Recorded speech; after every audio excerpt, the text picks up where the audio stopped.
Welcome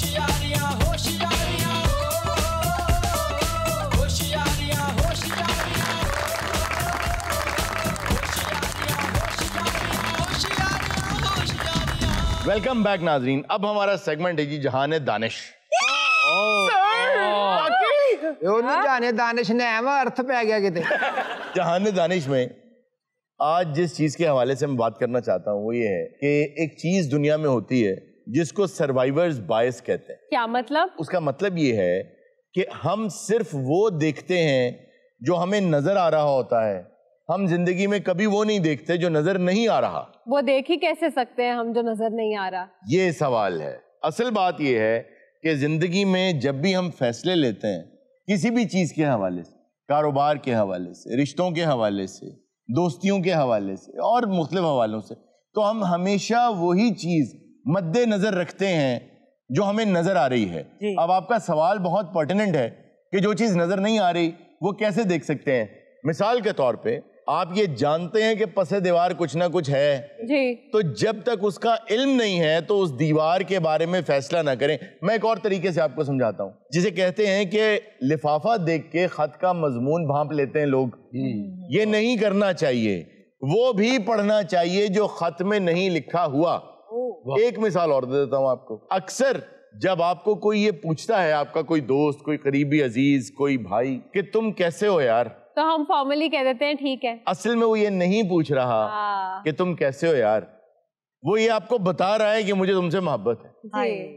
जब आपकी कोई सहेली आके आपको सीने से लगाए और कहे कि इर्जा मैं तुम्हें याद करती रही कल रात, तो वो ये कहना नहीं चाह रही, वो कहना ये चाह रही है कि मैं इस कदर तुमसे मोहब्बत करती हूँ कि जब तुम परेशान थी तो मैं भी परेशान। लेकिन सॉरी सर, इसकी मैं पता थोड़ी सी बात, अब इसका मतलब लोगों ने जो मकसद है वो ये निकाल लिया कि मैं अगर किसी से पूछता हूँ ना कि सुनाओ कैसे हो, फौरन उसके ज़हन में आता है कि इसको कुछ चाहिए, मुझसे कोई काम है, कोई पैसे वैसे चाहिए, ये पूछ रहा है कि कैसे हालात हैं, कुछ है पल्ले, तो वो पहले ही कह देता कोई हालात नहीं जी, कुछ नहीं यार, माड़े काम नहीं, कोई भी तनख्वाह 2 महीने हो गए रुकी है। हालांकि उसे रात ही लेके आंदा जिस दिन वो ये कह रहा होता कि माड़े हैं। दरअसल आगा साहब आपका उठना बैठना ही इस किस्म के लोगों में है ना। ये आप खुद कह रही हैं। अच्छा, ये तो हो गया इंसानों के हवाले से जी। कारोबारी हवाले से भी हम हमेशा वो देखते हैं जो सामने नजर आ रहा है। एक वाकये से आपको ये क्लियर करता हूं, जब भी कारोबार के फैसले लें तो वो देखें जो नजर नहीं आ रहा। इसकी मिसाल ऐसे है कि 1940 में जब जंग अजीम लगी हुई, अमेरिका ने कुछ लोगों की एक टीम बनाई जो स्टैटिस्टिक्स और मैथमेटिक्स को जानने वाले लोग थे। उनसे ये कहा कि आप हमें ये बताएं कि जंग के अंदर जंग के फिगर्स क्या बता रहे हैं कि हम कैसे अपने दुश्मन पर हावी हो सकते हैं जी। इसी दौरान एक वाकया ये हुआ कि जितने जहाज बमबारी करके जर्मनी पे वापस आते थे, वो सारे जहाज वो देखते थे कि इनको कहां कहां गोलियां लगी हैं। तो उन्होंने बहुत से जहाजों का डेटा इकट्ठा किया, तो कई 100 जहाजों के बाद उन्होंने एक नक्शा बनाया जहाज का, जिसमें उन्होंने बताया कि दोनों परों पर, पीछे टेल पर और फ्यूल टैंक पर सबसे ज्यादा गोलियां लगी हैं। तो ऐसा किया जाए कि इन 3-4 जगहों के ऊपर उसको आर्मर कर दिया जाए ताकि जहाज को कुछ ना हो। एक साहब थे मैथमेटिशियन, उनका नाम था अब्राहम वॉल्ड। वो आगे बढ़े, उन्होंने कहा कि ये गलती जिंदगी में ना करना, कभी इस जगह से जहाज को आर्मर ना करना जहां गोलियां ज्यादा लगी। उन्होंने कहा भैया आपका दिमाग चल गया, आप कैसी बात कर रहे हैं, यहीं तो सबसे ज्यादा गोलियां लगती हैं। उन्होंने कहा कि तुम्हें नजर आ रहे हैं ना ये जहाज कि ये वापस आ गए हैं, इनको यहाँ गोलियां लगी हैं, तो इसका मतलब है यहाँ गोलियां लगे तो जहाज लौट आते हैं। अरे वाह वाह वाह वाह वाह, क्या बात है। वहां आर्मर करो कि जहां गोलियां लगी तो वापस नहीं लौटे। हाँ जी। तो फिर उन्होंने उन जगहों को छोड़ के जहां गोलियां नहीं लगी हुई थी, उन जहाजों को जो लौटे थे, उसको आर्मर किया। प्रोबेबिलिटीज की बेसिस पे नहीं, स्टैटिस्टिक्स की बेसिस पे। एग्जैक्टली। इसकी एक और मिसाल रेस्टोरेंट से है। आप देखते हैं कि कुछ रेस्टोरेंट बहुत चलते हैं, इतना चलते हैं कि हर अमीर आदमी जब खाना खाने जाता है कहता है यार मैं रेस्टोरेंट का बिजनेस ना कर लूं। हाँ जी। आप सिर्फ वो देखते हैं जो चल रहे हैं, क्योंकि दुनिया पूरी के अंदर ये होता है कि बहुत रेस्टोरेंट बनते हैं, 3 साल रेस्टोरेंट नहीं गुजारते, 3 साल के अंदर अंदर बंद हो जाते हैं। अगर 5 से 7 साल रेस्टोरेंट गुजार जाए तो फिर वो एक बड़ा और अच्छा और चलने वाला रेस्टोरेंट बनता है। तो अगर आप वो गिने तो वो इतने लाखों में है कि आप कहें जिंदगी में कभी मैं रेस्टोरेंट का बिजनेस नहीं करूंगा। इसको कहते हैं सर्वाइवर बायस, کہ آپ صرف کامیاب چیز دیکھتے ہیں. جو سروائیورز بائس ہے اس کو ہم ڈائریکٹلی لنک کر سکتے ہیں ود کریٹیکل تھنکنگ. بالکل. کئی ایسے ملک ہیں جس میں 10th مین کانسیپٹ بھی ہے, وہ ہالی ووڈ نے بھی ایک طرح سے یہ نام دیا ہے, لیکن وہ کانسیپٹ یہ ہے کہ کوئی بہت آبویس بات بھی ہے جس میں 9 لوگ کہہ رہے ہیں کہ ایسا ہوگا ہی ہوگا, تو 10ویں آدمی کی ذمہ داری ہے کہ وہ اب اس کے اپوزٹ سوچے اور اس کے بارے میں جو ہے وہ ساری ڈیٹیلز بتائے. شکر الحمدللہ. یہ پہلی گل ہے جڑی بغیر فلم تو آئی ہے. نہیں سر آغا صاحب آپ نے سنا نہیں, بات ہی ہالی ووڈ سے شروع کی ہے. ارے ہالی ووڈ جو صرف فلم بنتی ہے, ہالی ووڈ میں صرف فلمیں ہی بنتی ہیں اور کیا بنتا ہے. ہالی ووڈ فلم دا انہوں نے نام کیوں نہیں لیا؟ نہیں انہوں ہالی ووڈ کہہ دیا, ساری فلمیں اس میں آ گئی. ان اینی کیس جو معاشروں نے ترقی کرنا ہے ان کو ہر پہلو سے دنیا کی ہر چیز کو دیکھنا چاہیے, پھر ہی وہ سروائیو کر سکتے ہیں. یہ بات بالکل ٹھیک ہے. اب لوگ آغا ماجد اور سلیم البلا کی تنخواہیں دیکھ کر سوچتے ہیں کہ ہم بھی کمیڈین بن جاتے ہیں. ہاں اچھا, یہ جو لوگ سوچتے ہیں, میں اکثر یہ بات ارزا سوچتا ہوں کہ بہت سے لوگ اس فیلڈ میں جب میں نے آ کے دیکھا تو ایسے ہیں جن کی دور دور تک یہ فیلڈ نہیں ہے. نہ اداکاری ہے, نہ کامیڈی ہے, نہ پنچ ہے, نہ ٹائمنگ کا پتہ ہے.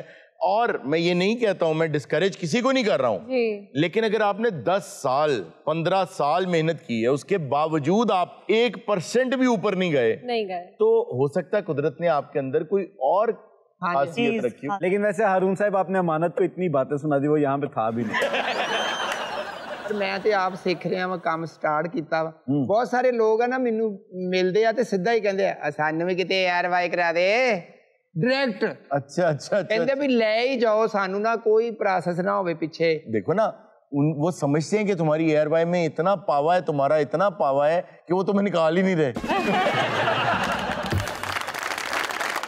بہرحال یہ مطلب بہت سے لوگ ہیں, اللہ پاک میں تو کہتا ہوں جو لوگ اس میں اپنی تباہ آزمائی کر رہے ہیں اللہ پاک انہیں کامیاب کرے. آمین آمین آمین.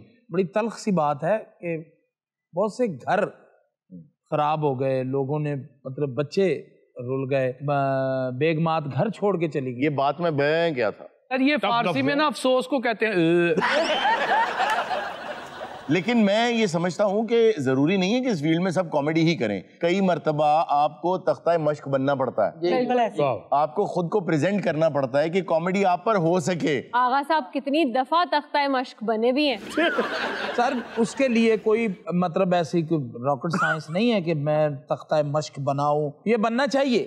آپ جب اس پہ تختہ مشق بنیں گے تو 2-3 لازمی آپ کو پنچز جو ہے نا اس میں سے ملیں گے. جو سینے میں تیر گھڑیں گے وہی نکال کے اپنی کمان میں چلانے ہو. کیا بات ہے سر. امان صاحب کہا کرتے تھے, مالک غریق رحمت کا. امان صاحب آپ سے ملتے جلتے تھے؟ ہاں جی سر, ہم ایک ہی علاقے کے ہیں. ہاں جی, ہونی چھڑے یار. اچھا اچھا یار, وہ بڑے ہمبل آدمی تھے یار. اچھا آپ سے ملتے جلتے جی سر. وہ کہا کرتے تھے کہ ضروری نہیں کہ ہر بندہ بیسٹ مین ہو. یار آپ کیسے بولتے ہیں یار. اچھا تسی غور نہیں کیتا, تسی جملے سے غور نہیں کیتا. وہ کہتے تھے کہ یہ ضروری نہیں کہ ہر بندہ بیسٹ مین یار بیسٹ مین نہیں, بیٹس مین. نہیں سارے تو ویسے پڑھیا کافی سارا وا, ایویں منہوں نکل گیا. اچھا اچھا اچھا. میں گیا ہارون صاحب جی, جیڑا محلہ شہر پورے علاقے ایک ٹرانسفارمر بنایا انہوں نے, تو اس سے کیا ہے 500 واٹ دا بلب 0 دا لگدا. اچھا امان صاحب جو تھے نا اس فیلڈ میں تو ضرور تھے, لیکن وہ بطور انسان بھی بہت بڑے. کیا بات ہے. آپ حیران ہوں گے کہ ایک مرتبہ امان صاحب میرے پاس تشریف لائے, اللہ تعالیٰ انہیں غریق رحمت کرے, اور انہوں نے آ کے مجھے یہ کہا کہ میں فیصل آباد میں ایک ڈرامہ پروڈیوس کرنا چاہتا ہوں, اور اس کے لیے اتنی رقم مجھے درکار ہوگی, مجھے کوئی پروڈیوسر چاہیے, اور ہو سکتا ہے اپنے منہ سے انہوں نے کہا کہ یہ والا ڈرامہ فلاپ ہو جائے, لیکن اگر وہ فلاپ ہو گیا تو میں اس آدمی کو اس کی لگی ہوئی رقم پوری کی پوری ادا کر دوں گا, ورنہ جو بھی پروفٹ ہوگا اس کو ہم بانٹ لیں گے. میں نے ایک صاحب سے انہیں ملوا دیا, اور میں آج تک مطلب ان کے لیے بس ہم دعا ہی کر سکتے ہیں. مجھے آج تک یاد ہے کہ وہ ڈرامہ فلاپ ہو گیا, وہ نہیں چل سکا, اور تمام پیمنٹ اداکاروں کو, فنکاروں کو وہ کر چکے تھے.